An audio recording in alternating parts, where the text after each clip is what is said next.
My father wrote that song. Every word of it. And I can still hear him in it.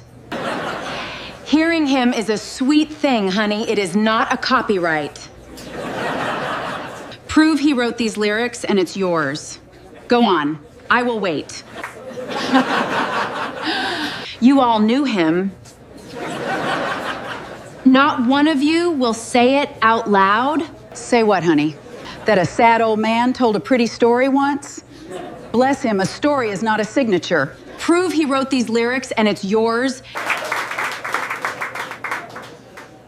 He wrote it at table 4, the night of the spring round. On this, and there is a line here that never made your song. A whole verse, cut, read it. Then tell the room who writes a verse just to throw it away, and who cuts one because it names a woman she did not want remembered. The laughing stopped. For as long as it takes a song to find its key, nobody in that room said a word. She kept the smile on her mouth, but her eyes went to the napkin and stayed there, and I have watched a lot of people hear a wrong note and pretend they did not. She heard it. Then she did what people like her do when a room turns cold. She warmed it back up. She set her glass down and gave the generous smile, the one that had closed 1,000 deals. "They are putting your daddy's song in the Hall of Fame next month, sweetheart," she said to Sadie, sweet as pie. "Bring your little napkin to the ceremony. We will hang it by the plaque." And she walked out into the Nashville night like a woman who had never once lost anything she wanted and left a clock ticking in the room that none of us could hear yet. The place emptied fast after that, the way a room does when it is ashamed of itself. I was stacking chairs when Sadie Tate crossed the floor to me. Up close she had her father's eyes. "You kept that," she said. 11 years, and you never said a word." "Nobody ever dared me before," I said. She looked at the napkin a long moment. "I have been losing this fight for a year. Everybody who could help me is scared of her." She lifted her chin. "You going to be another one?" "Let me be sure of what I have first," I said. "For your sake more than mine. Give me a week." She studied me the way her father used to study a song for its seams, then nodded and left, and I stood alone in the room where it started, holding the only proof that the woman with the gold frame was a thief, and no idea yet what it would cost to use it. To understand that napkin, you have to know who taught me to hear who a song belongs to. And you have to know that the woman by the stage had been this town's word on who wrote what for 20 years, which is the only reason a stolen song could hang on a wall in a gold frame and no one in the business ever once asked to see the first draft. My name is Wade Larkin. I am a bar back at a little listening room off Music Row in Nashville, Tennessee, the kind of place where the tables are carved with the initials of people who got famous and people who did not. I haul the ice, and I run the glass washer, and I break down the chairs after the last set, and I am invisible in the way a man in an apron is always invisible to the people holding the microphones. That is what I am now. It is not all I have ever been. Once I wrote songs, and I learned to hear the truth of one the way a jeweler learns to feel a flaw through a cloth.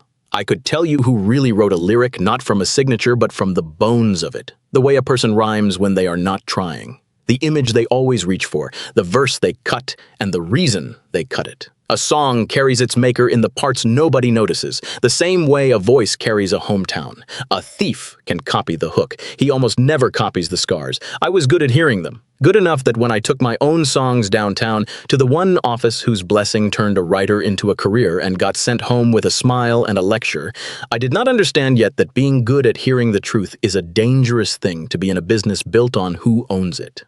By the time I understood my name was a punchline in every publishing house on the row, and I stopped writing, and I started hauling ice. I came to the bar after Meg died. It was fast, a diagnosis in the summer, and a funeral before the leaves turned, and it left me with a boy and a quiet where the music used to be. A glass rack and a mop bucket are good for a man who wants his hands busy and his name forgotten. Nobody asks the barback what he used to be. That suited me. For a while, it suited me fine. My boy is Eli. High is 8, and he is the reason I clock in without complaining. Eli writes songs. He hums them walking to school and mutters them over the dishes. And when one sticks to him, he writes it in a spiral notebook and sings it into a cheap recorder his grandmother gave him, so he will not lose it. They are 8-year-old songs, about a dog he wants and a friend who moved away. He guards that notebook like a wallet. He says a song is not really yours until you write it down, because before that anybody could say they thought of it first. He is more right than he knows. His mother started him on it. Meg could not carry a tune in a bucket, but she made up songs for him anyway, a different one every night, and told him the best songs were the ones nobody else had ever sung, so he had better hurry up and sing his own. She kept it up from the hospital bed those last weeks, her voice down to a thread. After she was gone, I found him at the kitchen table with the recorder, singing into it alone, keeping her habit going with nobody telling him to. The notebook was never a hobby. It was the one piece of her he knew how to keep. Behind the register at the bar, pressed flat inside an old songbook, there is a bar napkin.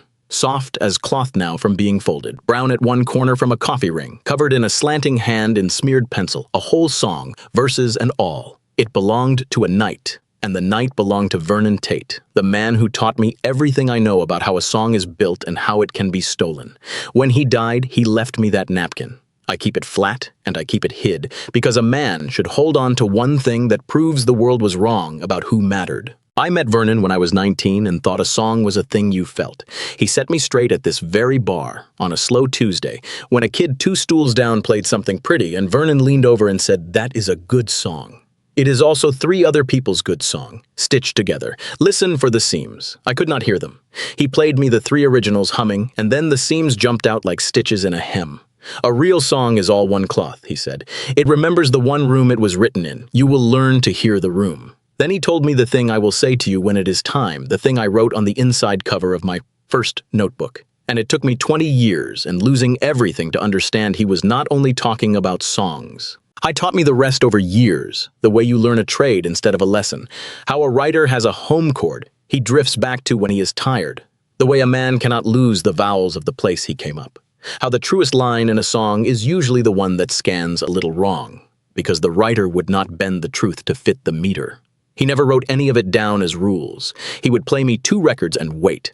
I did not know then that ears like that would cost me a career and hand me, decades later, the one thing nobody else in Nashville could do for Sadie Tate. Here is a thing about being invisible that the people who made me invisible never understood. A trained ear does not switch off just because the world stops paying for it. The stars saw the stage. I heard the tables. When you are the man nobody notices, you notice everything. And it turned out that was the whole secret of this story, too. The song on the wall in the gold frame is called "The Last Good Year," and if you are an American who has ever turned on a radio, you have heard it. A star everybody knows cut it in 1997, and it became one of those songs that plays at weddings and funerals both, and it has earned a fortune in the decades since, in records and radio and the movies that borrow it to make you cry. The writer's credit on that song, the line that collects the money, carries the name of the woman by the stage.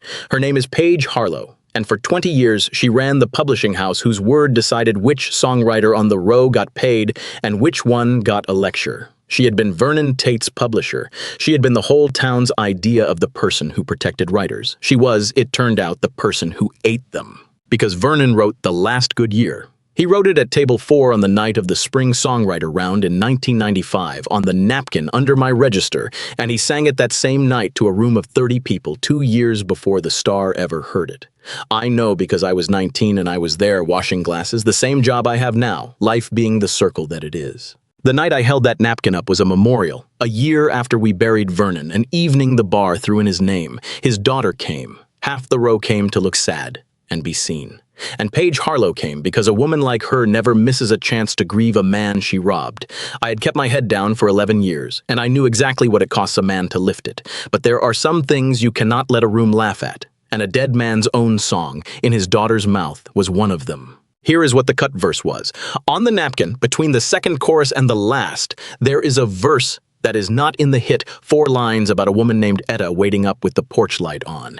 Etta was Vernon's wife. She died young, and Vernon put her in the song the way a man lays a flower on a grave, and when the star recorded it, that verse was gone, trimmed for radio, they would have said. But you do not trim the heart out of a song by accident. You trim it because the person selling it does not want a real, checkable, named woman sitting in the middle of it, a real Etta with a headstone and a daughter, pointing at where the song came from. The cut verse was not a flaw in the theft. It was the fingerprint of it. I did not have proof of any of that the night of the memorial. I had a napkin and a memory. So the next morning I did what Vernon taught me to do with a song and now had to do with a crime. I looked for the seams. If Paige had put her name on Vernon's song, she had done it in the window when the star's cut was climbing and the paperwork got filed back in '97.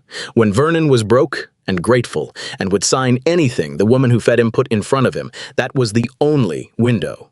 And if she had done it to Vernon, the best writer she ever handled, she had almost certainly done it to others, quieter ones, writers with no daughter to stand up in a room. And if I could find even one more, the single theft became a pattern, and a pattern is a thing a court cannot unsee. I did the other arithmetic that morning, the kind that turns a feeling into a motive. The writer of a standard like The Last Good Year does not get a check.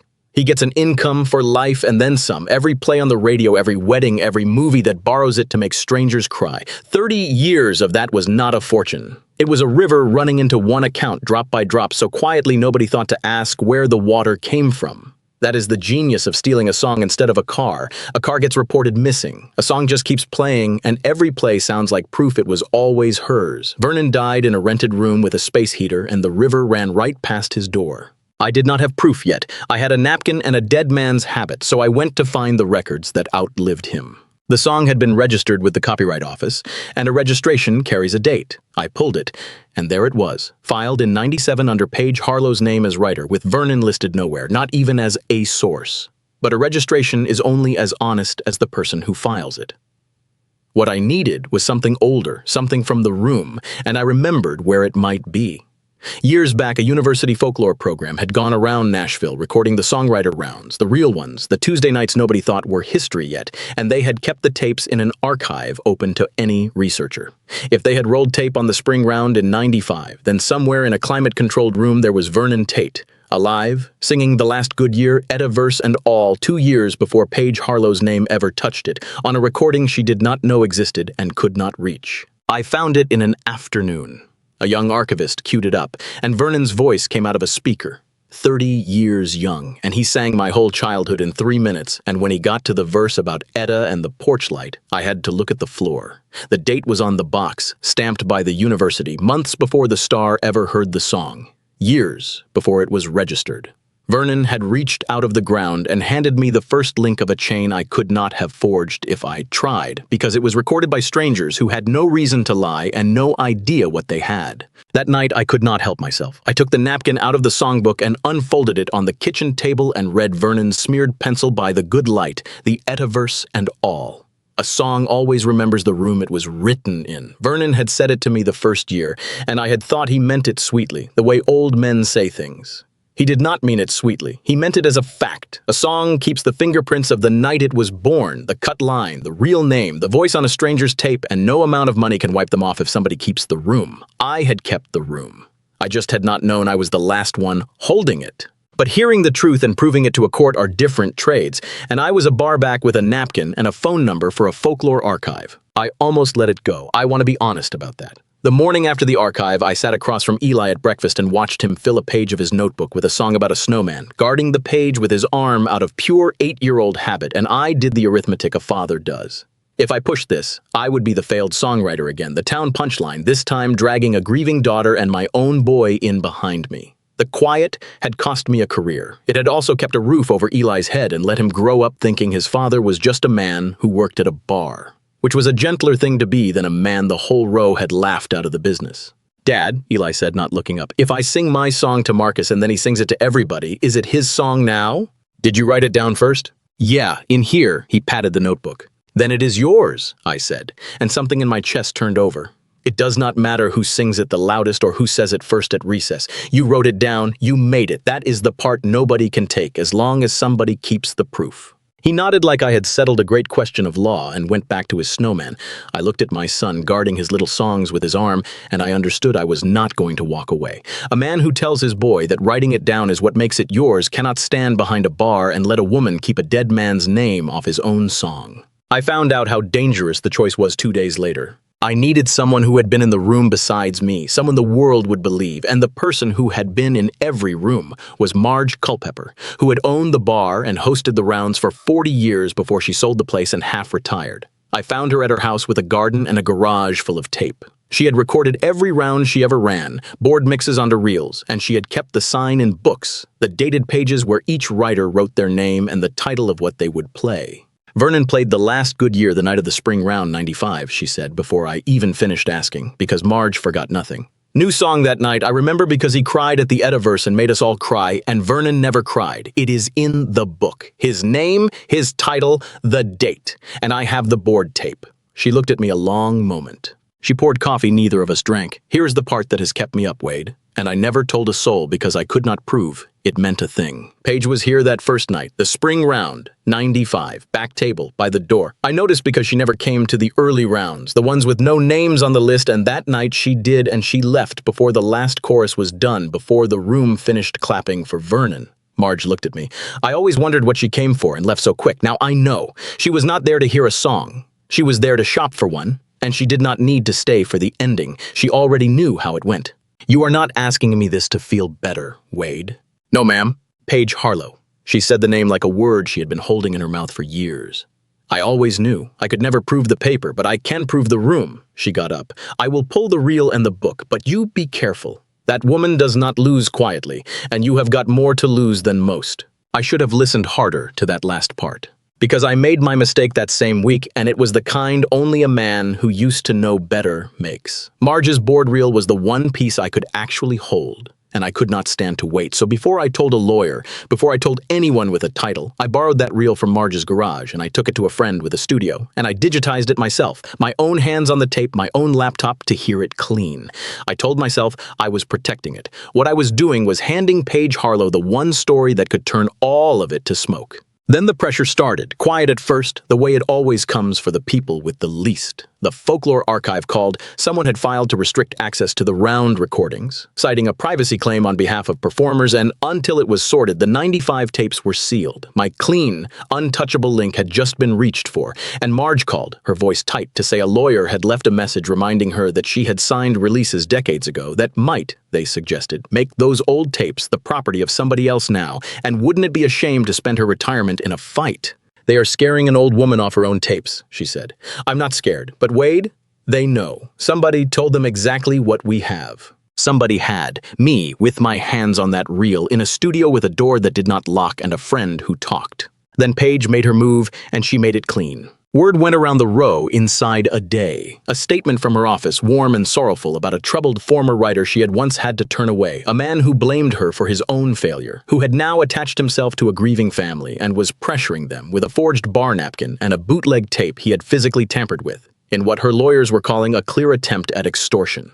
Every word of it was built on a true thing. I had been turned away. I did have a napkin. I had, God help me, put my own hands on that reel. She took the facts and tuned them a half step flat, and the whole town heard the song she wanted them to hear, which was that the Barback was a bitter liar, and Sadie Tate was a mark, and the kindest thing anyone could do for both of us was to stop us before we embarrassed ourselves further. That was the first turn of the screw, and it was clean, and I had cut the key for it myself the night I carried that reel out of Marge's garage. I felt it land before I understood it. My boss, the man who owns the bar now, called me into his office and could not look at me while he talked. The row was small, he said, and Ms. Harlow's lawyers had called, and it would be better if I stayed off the floor during her events, and maybe off it a while. And on my way out, a regular I had poured 100 beers for, a man who had watched me hold up that napkin and called it the bravest thing he ever saw, leaned across the bar with a new look and asked me, half joking and not, when exactly I had written that little napkin. That was the sound of it working, not a courtroom, a good man who could not meet my eye. I sat in my truck outside the bar and did the thing you do when they take your voice away. I asked what they could not reach. They could seal the university tapes for a while. They could scare Marge. They could make my name mud, which was a color it had worn before, but they could not unrecord what a room full of strangers had put on tape in 95 once a judge ordered it unsealed. They could not change the date stamped on a university box by people who never met me. They could not erase a copyright registration that, read honestly, showed a song appearing under a publisher's name with no writer behind her. And they could not touch a dead man's daughter who had her own standing, her own lawyer, and her own reasons to fight. The chain did not live in my hands, which was exactly why my hands had nearly ruined it. It lived in 3 places Paige Harlow did not own. So I did the one thing left to me. I went to Sadie Tate. She did not answer my calls for a day. I did not blame her. The whole town had spent that day telling her that the man who had stood up for her father was a forger and a fraud. And a woman who has been fooled once by a charming voice learns to be careful of the next one. I sat in my truck outside her building for 2 hours like a man waiting on a verdict, and I had almost talked myself into leaving when she finally called back, and her voice had a wall in it I had not heard at the memorial. They are saying you made the napkin, she said, that you touched the tape. Some of it is true, isn't it? All of it is true, I said. That is why I am here instead of hiding. I am going to tell you every wrong thing I did, and then I'm going to show you why it does not matter because the proof was never in my hands. I heard her breathing. You dared her once and she laughed. Let me help you dare her with something she cannot laugh at. The wall did not come all the way down, but it cracked. Tell me the part where you touched the tape, she said. All of it. And I did, and she listened, and then she said, good, now we never hide it. We put it first, and we build everything else so it does not need your hands at all. She was smarter than I had been. She pulled the copyright registration herself with the ugly date on it. She had her lawyer petition the court to unseal the university tapes, and a judge unsealed them fast once he understood a privacy claim was being used to bury a fraud, and the archive gave the court its own copy, made by the university, never touched by me. She got Marge's sign and book and Marge's own account, an old woman with nothing to gain and a bear trap for a memory. And she did one thing I had not thought to ask. She had her lawyer look at every other song Paige Harlow had ever registered as a writer, and buried in 20 years of filings they found 3 more, songs that had first been sung at Marge's rounds by writers now dead or gone. One of the names stopped me cold. Hobie Crenshaw, a shy kid who used to play the early slot when nobody was listening, who I had watched get quieter every year and who drank himself into a friend's spare room and died there at 40, telling anyone who would listen that he had never written a thing the world wanted. The world had wanted it. It was on the radio right now under someone else's name. That was when it stopped being a case to me and started being a graveyard, a pattern. The proof that the theft was not a story about a bitter Barback. It was a business, and it had bodies. And then 3 days before the meeting, the case almost died in my hands. Sadie's lawyer went back through the 97 file one more time, and this time he found a page nobody had bothered to pull before because it was filed where the boring paperwork goes. It was an assignment, a work-for-hire agreement, and at the bottom of it, in ink gone brown with age, was Vernon Tate's signature, real.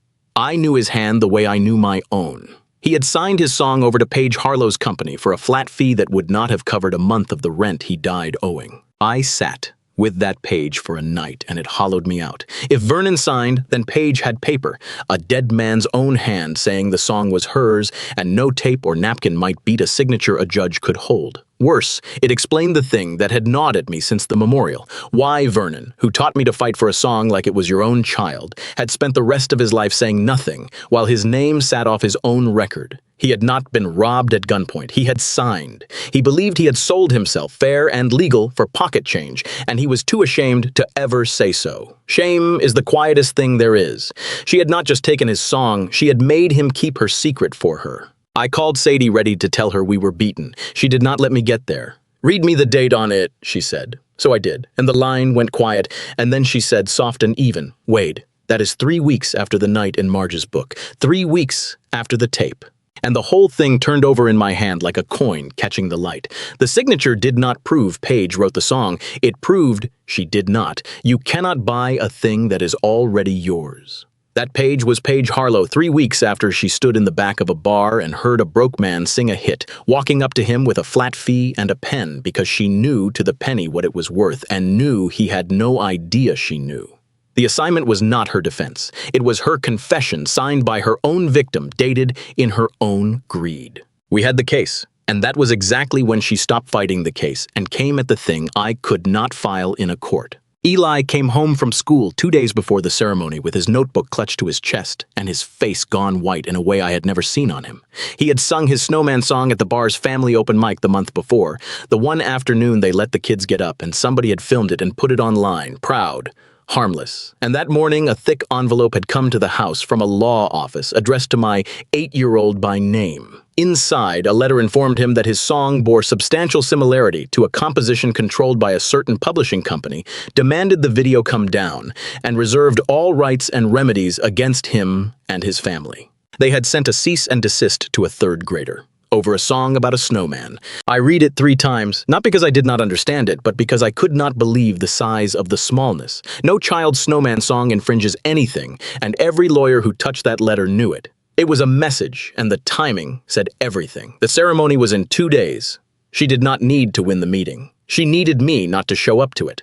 The letter said, without saying it, I am the machine that decides who owns a song, and I can point it at anything, even your boy, even his snowman. Walk away before the cameras roll, or I will teach your son the lesson I taught his father, that his songs will never really be his. For one long minute, I wanted to do something with my hands that would have cost me everything I had left. Then I looked at Eli, watching my face to know how frightened to be, and I did the harder thing. I told him a person had gotten scared of how good his song was, and that no letter on earth could reach into his notebook and take what he had written down. You wrote it first. You wrote it down. It is yours, I said. He thought about that and then asked if he could sing it for me. And he did, the whole terrible perfect thing, every word his, and I have never in my life been prouder of anything. Then I made a copy of the letter, and I did not take it to a lawyer to bury. I took it to Sadie for the meeting. A woman mailing a threat to a child 2 days before her own coronation is not a thing you hide from a room. It is a thing you read to it. Then Sadie called this meeting. She did not do it quietly in a lawyer's office. She did it at the bar, on the night 9 days after the memorial, the night before a documentary crew was set to film Paige accepting the song into some hall of honor, which was the deadline she had been racing, the moment the theft would be cast in bronze. She invited Paige, and Paige came because a woman like Paige cannot imagine the room turning, and she invited the people who decide these things, and she asked that the barback be allowed to stand in the back. I stood by the glass washer where I belonged, and I watched a daughter lay her father's whole life on a bar top and go to work. Paige was smooth. She was heartbroken, she said, that a family's grief had been hijacked by a man with a grudge and a forged napkin. She spoke about how much she had loved Vernon, how she had carried his song into the world when no one else would, how sad it was to watch a failed writer poison a daughter against the one person who had kept her father's music alive. She never raised her voice, and it was a performance 20 years in the making. And I watched two of the people who mattered begin to nod. Then she tuned to her second verse, and it was the one I had dreaded. "And consider the source," she said, turning at last to me with something like pity. "The only person who has physically handled the napkin and the tape is this man, a writer I turned down who has hated me for it for a decade, who works 20 feet from where he claims this song was born, who had every skill and every motive to fake exactly what he is waving around. He digitized that reel alone in a studio with his own equipment. Ask yourselves who had the means to put an verse on a napkin last year. He did. He is the one man in Nashville who could," she spread her hands. "You are being asked to take a thief's word that I am the thief." Then she laid a page on the bar, gently, the way you set down a card you have been holding all night. "And if a napkin and a barback are not enough for you, here is ink. Vernon Tate's own signature assigning this song to my company. He sold it to me. Writers have sold songs since there were songs to sell, and a signature is not a crime." She let it sit there on the wood, small and lethal. "That is his hand. Ask the forger by the sink. He will tell you it is real." It carried. I felt it carry across the room like a chord in the wrong key, and for a moment it was working, because every word of it was almost true, and almost true is the most dangerous sound there is. Two of the people who mattered looked at the signature and decided it was over. Sadie Tate let the silence ring out. Then she picked up the first page. "You are right that Mr. Larkin touched the tape," she said. "So we are going to set Mr. Larkin down and never pick him up again. None of this needs him. It needs a dead man, a university, and a room full of strangers who were there." She laid down the registration. "Your copyright filing 1997, your name on the writer's line, my father nowhere on it, not as writer, not as source, not as a thank you. That is your paper, and it is the newest thing in this room." She pressed a key on a laptop, and Vernon's voice filled the bar, young and alive, singing "The Last Good Year." And the room went stone still, and he sang the verse, the one about the porch light, the one that is not in the hit, and I watched grown professionals put their hands over their mouths. That is the University of Tennessee Folklore Archive's own recording of the spring round, this room 1995, Sadie said. 2 years before your filing. Their copy, their date, their custody. Mr. Larkin has never touched it. My father sang the whole song, including the verse someone cut before it went to radio, because the verse names his wife, and a real woman with a headstone is inconvenient when you are pretending you wrote the song yourself. "Tape can be edited," Paige said, quick and light. "And he is a studio man now, is he not?" "This copy never went through him," Sadie said, and she did not raise her voice either. "It came from the university's own vault to the court's own hands. Their reel, their date. If you believe a folklore archive spliced my father's voice into a song 2 years before you registered it, then subpoena their original and prove it. I will wait." She let that sit. "You told me to wait. I am happy to." She laid down the sign and book open to a dated page in Vernon's hand. Marge Culpepper's book, my father's name, the title, the date, in his own writing, the night he first sang it. Marge is sitting right there, and she has run this room longer than you have run your company, and she will tell a court what she watched him do. From her chair by the door, Marge spoke for the first time, and her voice was quiet, and it carried anyway. I will tell them something else too, Paige. I will tell them you were here that night, back table by the door. You left before the last chorus. She let it hang. You keep asking us to prove my writer wrote his song. The room remembers him. It remembers you, too. Then Sadie picked up the page Paige had laid down, the assignment, and held it up beside the open book so the two dates faced the room. You are right that my father signed this, she said, so read the date on it. It is 3 weeks after the night his name is in this book. 3 weeks after the voice you all just heard. My father did not sell you a song you wrote. He signed away a song he had already written and sung in this room because you walked up to a broke man with a number and a pen and let him believe he had nothing to sell but his own name. You did not buy a song, Ms. Harlow. You bought a man's silence and you got the rest of his life of it, and it went into the ground with him. It does not bind his daughter, and it does not bind the room. She laid down more pages, and these are 3 other songs you registered as a writer, each one first performed at these rounds by writers who are dead or gone, each one now paying you. My father was not a mistake. He was your method. Then she set down one last sheet, and this one she let them read before she said a word. And that went out from your firm 2 days ago. It is addressed by name to an 8-year-old boy. It tells a 3rd grader that a song he sang at the children's open mic in this very room infringes your catalog, and it threatens his family. She looked around at the people who had come to bless a coronation.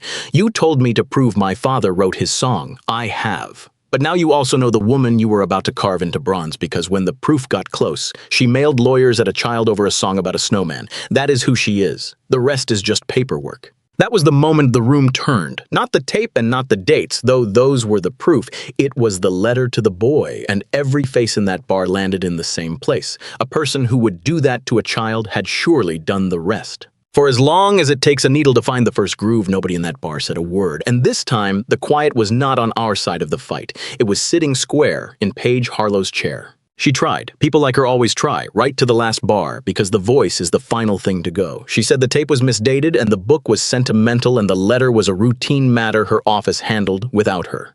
But nobody was looking at her anymore. They were looking at a laptop that had just played a dead man singing his own song, and at an old woman by the door who had watched him write it, and at a threat to a child printed on her own letterhead. The people who decide these things did what such people do when the exposure turns real. The hall quietly withdrew its honor. The Star's own team, wanting no part of a stolen song, called their lawyers. And Sadie's lawyer, over the following weeks, carried the whole thing to the people whose job it is to ask a publisher where the money came from. It did not happen fast, and it did not happen loud. There was no scene where she was marched out in front of cameras, and I found I did not want one. The 3 other families got letters they had waited half their lives for without knowing it. One was Hobie Crenshaw's sister, who learned, too late for him but not for her, that a song she had heard on the radio her whole life had come out of her quiet brother's mouth first. That was the part that got me. Paige had not only taken songs, she had taken from people the knowledge of who they had loved and handed back a silence. The credit on The Last Good Year was corrected to read Vernon Tate first, where it always belonged. The writer's share was clawed back toward his estate, toward Sadie, who put a piece of it into a small fund at the bar that pays the door for young writers on round nights, so nobody with a real song ever has to choose between rent and the room. Paige Harlow was investigated for fraud and a stack of things I stopped tracking, and she traded her certainty for a lawyer of her own, and the law took its slow, patient time with her. Not a spotlight, a slow turning down of the lights, which for a woman who lived to be seen was its own kind of dark. Sadie asked me to come to the round the night the fund opened, the first one to carry her father's name. She did not put me in the back. She put me at table 4, the one where it was written, and when the host asked if anyone had a word about Vernon, she nodded at me in front of the whole room and asked me to tell them how you know a song is really somebody's. I told them, and I will tell you now the thing Vernon taught me my first year, the thing I finally understood all the way down. A song always remembers the room it was written in. He meant the tape and the napkin and the 30 people who cried at the Ediverse. He also meant the man. What is true about a person is not the name on the paper or the frame on the wall. It is the room they came out of, the people who were there, the verse they wrote for a wife nobody was supposed to remember. You can put your name on a song. You cannot get the room to forget. Eli sat next to me at table 4. He is 9 now, and his snowman song is safe in a notebook nobody will ever come for again. And there is a new thing folded inside that notebook, because the night after the meeting, before I even knew how the law would land, I took the napkin out from behind the register for the last time. I had kept Vernon's napkin hidden for 11 years, telling myself I kept it to remember who I was. That was only half of it. I think I was keeping it until it had somewhere to go. I unfolded it and read him the whole song in his grandfather's pencil, the Etta verse and all, and told him who Vernon was and what the napkin had done. Then I gave it to him, along with Vernon's old songbook, and I told him the thing. The man who taught me wrote this, I said. He taught me that a song always remembers the room it was written in. He was not only talking about songs. Do not ever let anybody put their name on what you made. Write it down, keep the room, and when somebody someday tells you your song is really theirs, you will know it is not, because you were there, and the room does not forget. Eli held the napkin the way you hold something alive. He read the Etta verse under his breath, moving his lips, and then he took out his own notebook and turned to a fresh page and wrote the date at the top and his own name under it, the way his grandfather signed a room and started a new song right there at table 4 in his own hand, in the one place nobody could ever say he had not been. Sadie still calls now and then to tell me which kid got up on round night and floored the room. And once, when the bar had cleared and it was only the two of us and the boy, she stood under the frame on the wall, the one that finally reads her father's name, and she smiled at me the way you smile when a cruel joke has turned into the truth. The night this started, she said, a woman dared me to prove my father wrote his own song. She put out her hand. I have a fund now, and a lot of young writers, and no ear worth a damn to tell the real ones from the borrowed, not from behind the bar, up front next to me, and bring your boy. I shook her hand. Eli was already at table 4, bent over his notebook, keeping the room, writing something down before anyone else could say they thought of it first.